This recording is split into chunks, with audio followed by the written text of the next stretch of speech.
6:30 a.m. and my son yells out, "Mom, I think I have a bleed." I tell him, "Okay, get your supplies, your medicine, and meet me at the table and I'll help you with your shot." Everybody knows people that have rare disorders, a friend, a family, and the more that we know about rare disorders, the more compassion we feel for everybody. Today, I'm going to tell you about the rare bleeding disorder, hemophilia. I'm going to tell you what it is, how people with hemophilia are different from others, and how hemophilia made big news in the 1980s.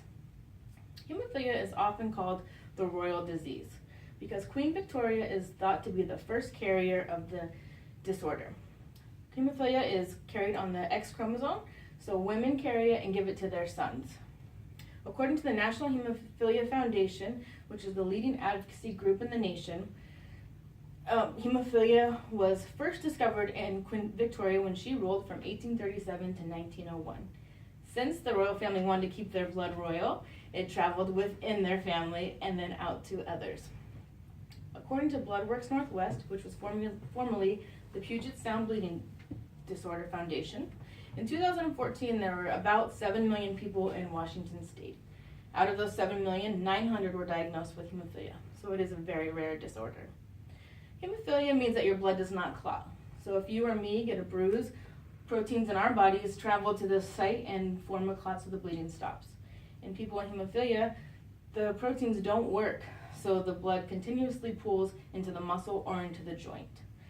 It makes it very difficult to use that muscle or joint if there's blood pooled there because it makes it stiff and hard to use. People with hemophilia use synthetic medicine to reproduce that protein that they're missing. The Medical and Scientific Advisory Council of the National Hemophilia Foundation encourages use of the synthetic material 1 to 3 times a week as a preventative measure and then if any injury occurs. When my son was 3 years old, we would have to hold him down, a screaming 3-year-old trying to get free, and give him these infusions that go into your vein. Not only was he scared of needles, but no 3-year-old wants to be held down. How life is different for somebody with hemophilia. There are small differences. The World Foundation of Hemophilia guide that is put out for doctors and nurses says that hemophilia patients should be active. It keeps their joints and their muscles strong. But they do say that they shouldn't participate in boxing, football, or hockey because those are the sports that have the biggest instance of injury. Injury is also the biggest difference in people with hemophilia versus without. If you or I have an injury, we get a bruise, we might put ice on it, we might take some aspirin, and we won't really think about it again, and it'll heal on its own. For somebody with hemophilia, a normal bruise can make them have to use crutches or wheelchair for a couple days to a week, depending on how fast it heals. In the 1980s, there was what we call the hemophilia HIV conspiracy.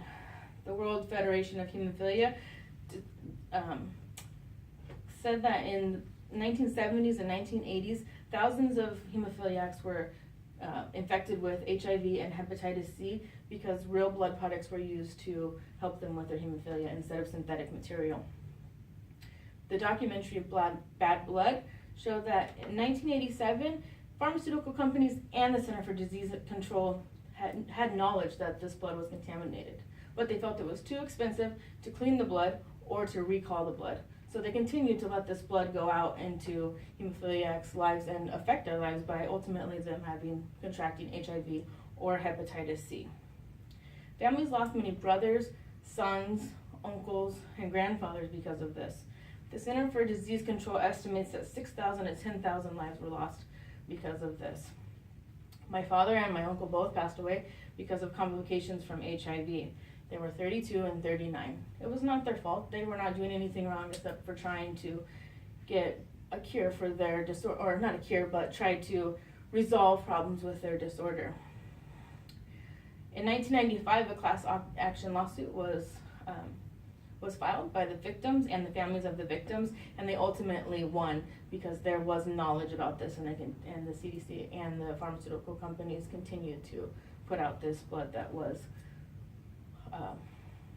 not, what had HIV and hepatitis C virus in it. Today you learned a little bit about hemophilia. You learned about what it is and the symptoms of it. You learned how life is different for people with hemophilia, and you also learned about the 1985 HIV conspiracy.